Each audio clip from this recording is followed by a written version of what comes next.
Subject అర్థం చేసుకోవటానికి కొంచెం రిపీట్గా కొద్దిగా ప్రాబ్లం అయింది. అదొకటి.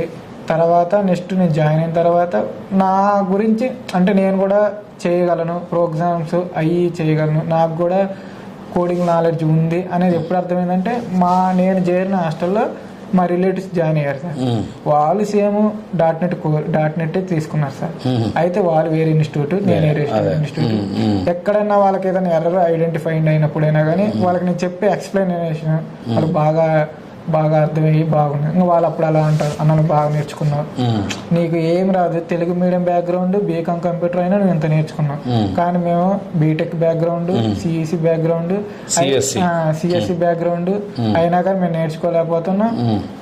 మీకున్న బాగా చెప్తున్నారు సార్, మీ సార్ అంటే స్టెప్ బై స్టెప్ బాగా చెప్తున్నాడు అని వాళ్ళు అలా అంటారు. అదే ఎర్రర్ హ్యాండ్లింగ్ చేశారు, వాళ్ళ ఎర్రర్స్ అన్ని ఐడెంటిఫై చేస్తారు. వాళ్ళు ఏంటంటే ఒక ఏదన్నా కోడింగ్ రాయాలన్నా కానీ కొంతవరకు ఎక్కడ బేసిక్ నుంచే స్టార్ట్ చేస్తారు, మధ్యలో వచ్చి మిడిల్లో బ్రేక్ అయిపోతుంది. అంటే ఇక్కడ ఫంక్షన్ ఎలా బిహేవ్ చేస్తుంది, క్లాస్ ఎలా బిహేవ్ చేస్తుంది, ఆబ్జెక్ట్ ఏంది, దాని గురించి అనేది వాళ్ళకి బేసిక్ నాలెడ్జ్ అనేది అసలు లేదు సార్.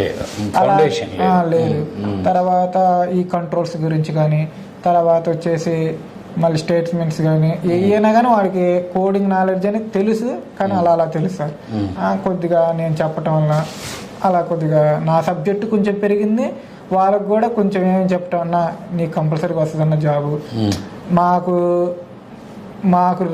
అంటే ఎవరికైనా సబ్జెక్ట్ ఉంటే వస్తుందన్నా, నువ్వు కంపల్సరీ జాబ్ కొడుతావు అన్నా కొంచెం అలా అన్నప్పుడు నాకు కొంచెం కాన్ఫిడెన్స్ అనేది నాకు పెరిగింది.